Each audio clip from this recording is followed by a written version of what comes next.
بسم اللہ الرحمن الرحیم۔ السلام علیکم۔ آپ سب کو مبشر ظہور سپیکس میں خوش آمدید کہتے ہیں۔ ویورز، نیک اور شرفا لوگوں پر ظلم و ستم کیا جانا یہ کوئی آج کے دور کی بات نہیں، تاریخ ایسے ہزاروں واقعات سے بھری پڑی ہے۔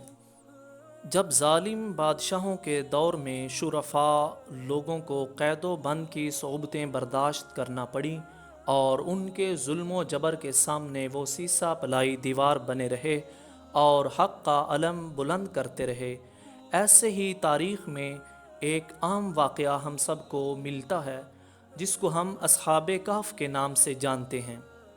اصحاب کہف کون تھے اور ان کی تعداد کتنی تھی اور کس علاقہ میں رہتے تھے اور کس ظالم بادشاہ نے ان کو قید و بند کی صعوبتوں میں ڈال دیا اور کس عادل بادشاہ کے دور میں اللہ نے انہیں دوبارہ زندگی عطا فرمائی۔ لیکن اس واقعے کو جاننے کے لیے ضروری ہے کہ آپ اس ویڈیو کو آخر تک ملاحظہ کریں، اور جنہوں نے ابھی تک ہمارے چینل کو سبسکرائب نہیں کیا وہ چینل کو سبسکرائب کریں اور بیل آئیکن کو پریس کریں۔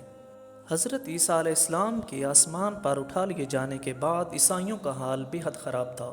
لوگ بت پرستی کرنے لگے اور دوسروں کو بھی بت پرستی کرنے پر مجبور کرنے لگے، خصوصاً ان کا ایک بادشاہ دقیانوس اس قدر ظالم تھا، جو شخص بت پرستی سے انکار کرتا اسے یہ شخص قتل کروا ڈالتا تھا۔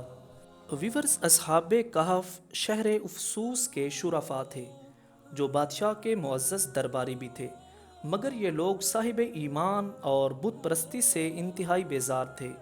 دقیانوس کے ظلم و جبر سے پریشان ہو کر یہ لوگ اپنا ایمان بچانے کے لیے اس کے دربار سے نکل گئے اور قریب کے پہاڑ میں ایک غار کے اندر انہوں نے پناہ لی اور سو گئے، تو 300 برس سے زیادہ عرصے تک اسی حال میں سوتے رہے۔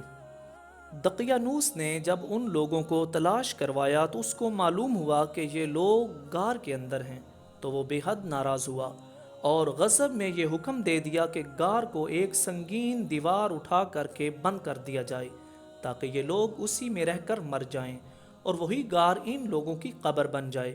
مگر دقیانوس نے جس شخص کے سپرد یہ کام کیا تھا وہ نہایت ہی نیک دل اور صاحب ایمان آدمی تھا۔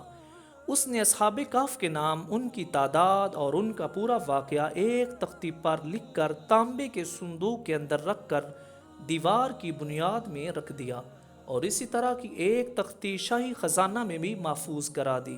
کچھ دنوں کے بعد دقیانوس بادشاہ مر گیا اور سلطنتیں بدلتی رہیں، یہاں تک کہ ایک نیک دل اور انصاف پرور بادشاہ جس کا نام بیدروس تھا تخت نشین ہوا، جس نے 68 سال تک بہت شان و شوکت کے ساتھ حکومت کی۔ اس کے دور میں مذہبی فرقہ بندی شروع ہو گئی اور بعد لوگ مرنے کے بعد اٹھنے کا انکار کرنے لگے اور قیامت کا انکار کرنے لگے۔ قوم کا یہ حال دیکھ کر بادشاہ رنج و غم میں ڈوب گیا۔ وہ تنہائی میں ایک مکان کے اندر بند ہو کر خداوند قدوس کے دربار میں نہایت بے قراری کے ساتھ کریا ازاری کر کے دعا مانگنے لگا، یا اللہ، کوئی ایسی نشانی ظاہر فرما دے تاکہ لوگوں کو مرنے کے بعد زندہ ہو کر اٹھنے اور قیامت کا یقین ہو جائے۔ تو بادشاہ کی یہ دعا مقبول ہو گئی اور اچانک بکریوں کے ایک چرواہے نے اپنی بکریوں کو ٹھہرانے کے لیے اس غار کو منتخب کیا اور دیوار کو گرا دیا۔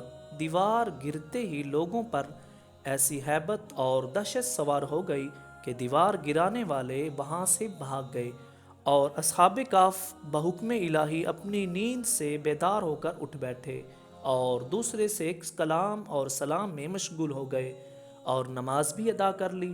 جب ان لوگوں کو بھوک لگی تو انہوں نے اپنے ایک ساتھی جس کا نام یملیخا تھا اس سے کہا، تم بازار جا کر کچھ کھانا لاؤ اور نہایت خاموشی سے یہ بھی معلوم کرو کہ دقیانوس ہم لوگوں کے بارے میں کیا ارادہ رکھتا ہے۔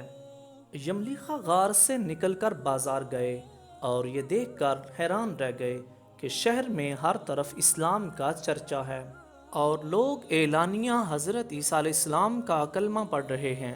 یملیخا یہ منظر دیکھ کر محو حیرت ہو گئے کہ الہی، یہ ماجرا کیا ہے کہ اس شہر میں تو ایمان اور اسلام کا نام لینا بھی جرم تھا، آج یہ انقلاب کہاں سے اور کیوں کرا گیا؟ پھر یہ ایک نان بائی کی دکان پر کھانا لینے گئے، دار کو دیا۔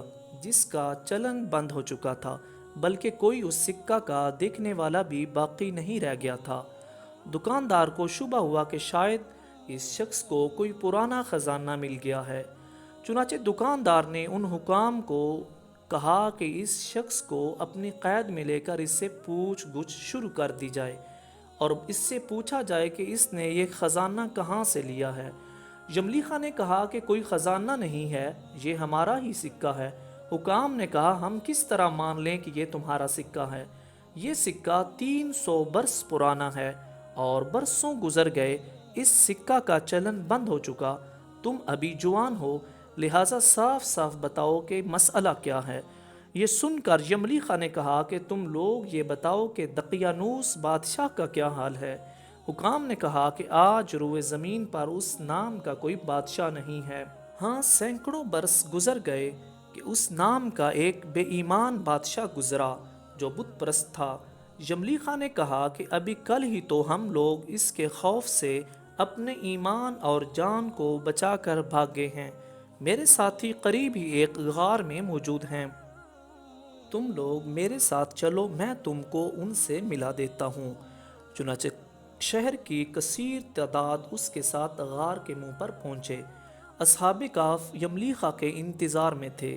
جب ان کی واپسی میں دیر ہوئی تو ان لوگوں نے یہ خیال کر لیا کہ شاید یملیخا گرفتار ہو گئے، اور جب غار کے منہ پر بہت زیادہ آدمیوں کا شور سنا تو ان لوگوں نے سمجھا کہ شاید دقیانوس کی فوج ہماری گرفتاری کے لیے آن پہنچی۔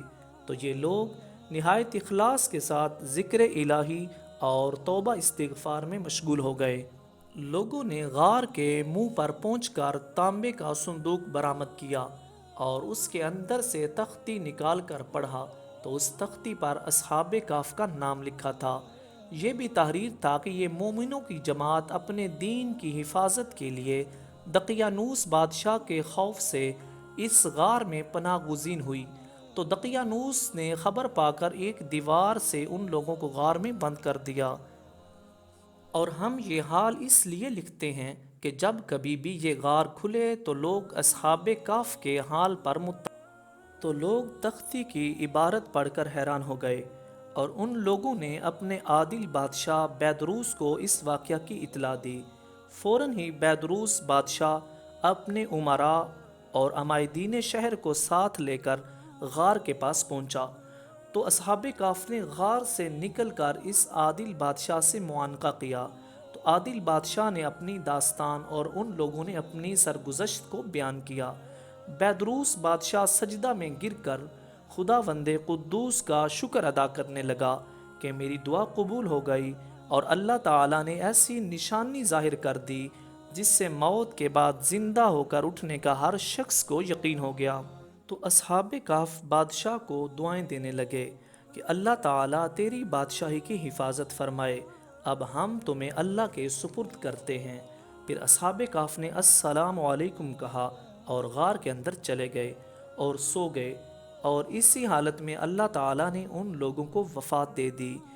بادشاہ بیدروس نے سال کی لکڑی کا صندوق بنوا کر اصحاب کہف کی مقدس لاشوں کو اس میں رکھوا دیا، اور اللہ تعالیٰ نے اصحاب کہف کا ایسا رعب لوگوں کے دلوں میں پیدا کر دیا کہ کسی کی یہ مجال نہیں کہ غار کے منہ تک جا سکے۔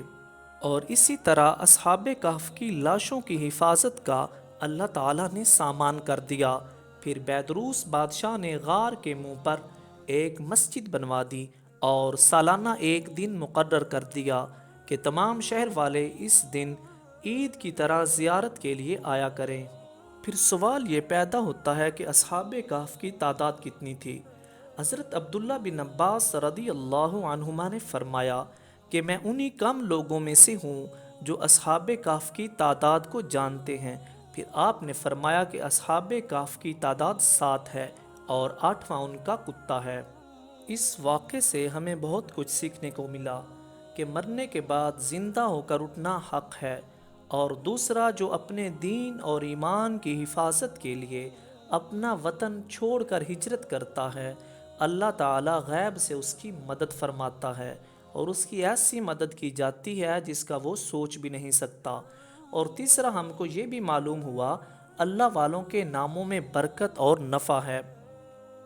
اور بیدروس ایک عادل ایماندار بادشاہ نے اصحاب کہف کی غار کی زیارت کے لیے سالانہ ایک دن مقرر کیا۔ اس سے یہ معلوم ہوا کہ نیک لوگوں کے پاس جانے کا دستور نیک لوگوں کے زمانے سے، اور اسی طرح بزرگوں کے مزارات کے پاس مساجد تعمیر کرنا اور عبادت کرنا یہ بھی ایک اچھا عمل ہے۔ تو ویورز، آپ نے آج اصحاب کہف کی تعداد اور ان کے پورے واقعے سے آگاہی حاصل کی۔ ایسے ہی مزید مستند آگاہی اور معلوماتی ویڈیوز کو دیکھنے کے لیے ہمارے چینل کو سبسکرائب کریں۔ السلام علیکم۔